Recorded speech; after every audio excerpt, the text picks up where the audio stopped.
एक बच्चा, उसकी माँ उसे रोज समझाती थी, बेटा दूसरे की सेवा किया कर। आखिर बच्चा एक दिन उकता गया, माँ से कहता है दूसरे का किस लिए भगवान ने पैदा किया? मुझे कहते हो दूसरे की सेवा कर, तो दूसरा क्या करेगा? माँ कहती वो तीसरे की सेवा करेगा। तो बच्चा बोलता है तीसरा क्या करेगा? माँ कहती वो चौथे की सेवा करेगा। तो बच्चा बोलता है इस तरह अगर हर व्यक्ति दूसरे की सेवा करे और बीच में कोई एक ऐसा निकल जाए वो दूसरे की सेवा ना करे, कड़ी तो टूट गई। तो बच्चा बोलता है क्यों ना अगर हर व्यक्ति केवल अपनी सेवा करे। सेवा मीन्स तुम्हारे हृदय में प्रेम दूसरे के प्रति। जितना प्रेम गाय के प्रति उतना ही प्रेम कुत्ते के प्रति, जितना प्रेम हिंदू के प्रति उतना ही प्रेम मुसलमान के प्रति। एक दुकानदार अपनी राशन की दुकान रात को बंद कर रहा था। अचानक उस दुकान पर एक कुत्ता आया, उसके मुंह में एक थैला सा था। उसने दुकानदार की ओर इशारा किया, थैला आगे किया। दुकानदार ने थैला लिया, थैले के अंदर कुछ सामान की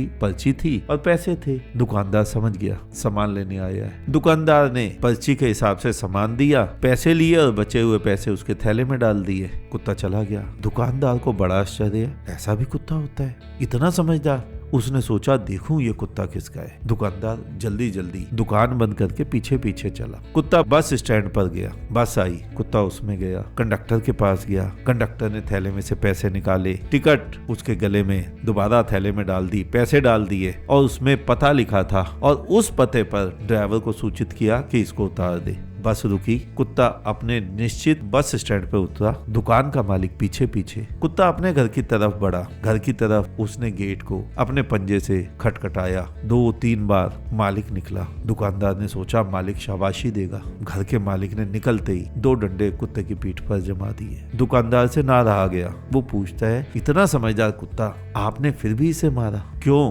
कहता है कुत्ता तो आखिर कुत्ता है, नींद हराम कर दी, घर की चाबी नहीं ले जा सकता था क्या साथ में? अब अगर तुम दूसरे की अपेक्षाओं के ऊपर ही जियोगे तो अपेक्षाएं तो कभी भी पूरी नहीं होंगी।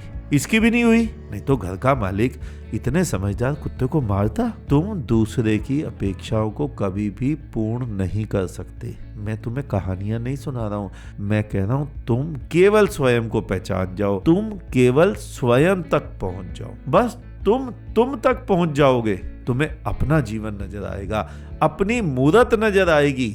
और जब तुम्हें स्वयं की मूरत नजर आ गई तो ध्यान देना वही मूरत तो परमात्मा की मूरत है। उसी की तो सेवा करनी थी, उसी का तो आदर करना था। तुम ही वो परमात्मा हो, तुम ही वो खुदा हो, तुम ही वो हो जिसके पीछे हजारों नदियां बहती हैं तुमसे मिलने को। लेकिन तुम हो कि स्वयं को पापी मानते हो। स्वयं को परमात्मा समझ के निकलोगे तो दुनिया परमात्मा नजर आएगी।